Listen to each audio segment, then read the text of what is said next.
Hey guys, Greg Howe back again with another sound advice with Diodario. And one of the questions I get asked a lot is, what do I do to warm up? What's my warm up routine, you know? And the truth is, I don't really have one. I don't have this time frame where I sort of sit and do specific exercises. I don't have that. But what I will do sometimes is certain exercises when I need to. Like, for instance, if I'm in a situation where, and I've been in this situation many times where I have a clinic and we're late and scheduling is strange. I'm getting off of a train and I have to go right to the music store and it's freezing out and I got to set my pedal board up and then I've got 10 minutes, if that, before I start.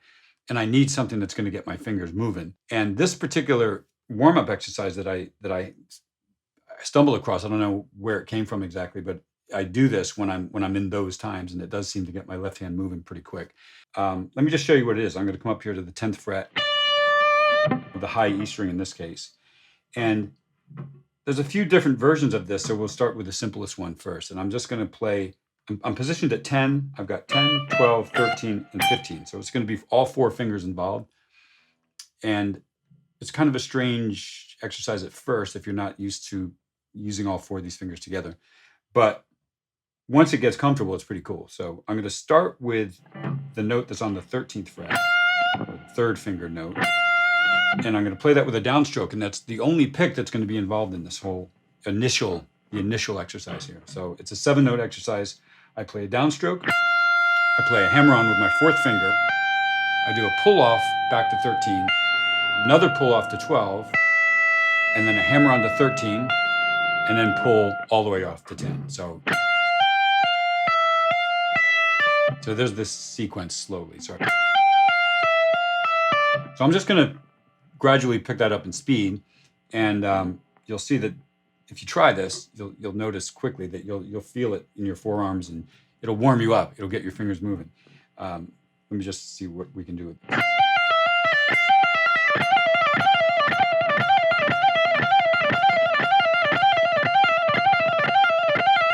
So there's the exercise. Now, if you get really comfortable with that, you notice I'm only picking one time. I'm only picking on that 13th fret. And then so the other 6 notes are the result of hammer-ons and pull-offs. If you get really good at this and it starts to feel comfortable, attempt to try to do it with no picking at all. Then you know your left hand's really working. Anyway, so we can add on to that and get some other versions of that.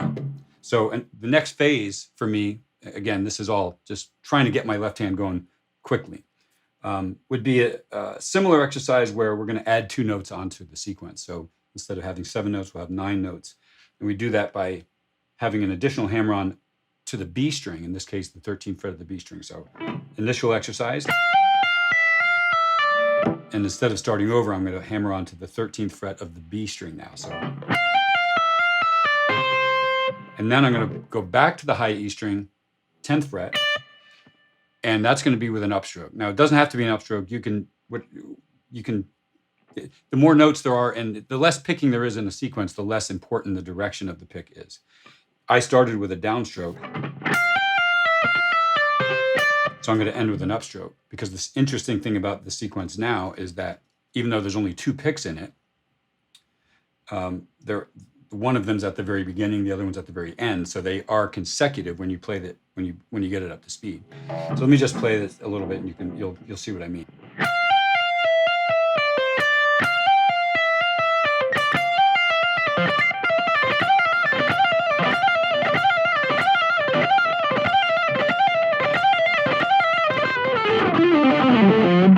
So anyway, so that's basically the second version of this. And we'll do one more, and this is, again, just to round it out, and there's a bunch of variations that we could do off this, but I just want to do a quick one just to get all 4 fingers moving at the same time. Sometimes people find that that's a quick way to warm up. So let's do one more where this one will actually be divisible by 4. So if you're a guy that likes to practice with metronomes, this will work out a little bit better. I'm going to take basically a blues scale combined with this, what I'm going to see as a Dorian scale in the key of D. All right, So that's how I'm going to view this in my mind. It doesn't have to be. So I'll just play it slowly instead of talking. Here's the beginning again. So all 9 of those notes are exactly the same as the second exercise that we did.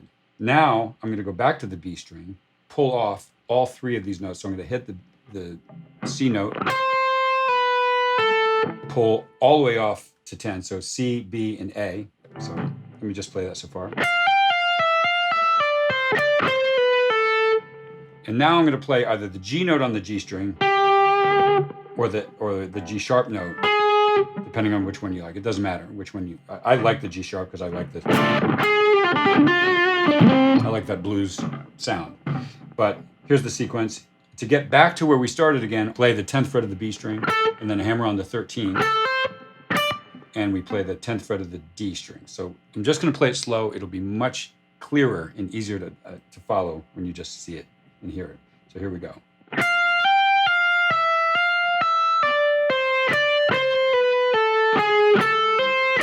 That's the sequence.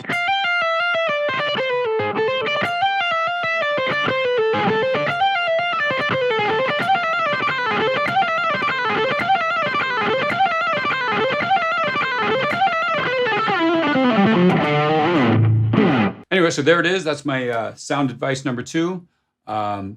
Have fun with it, and happy jamming.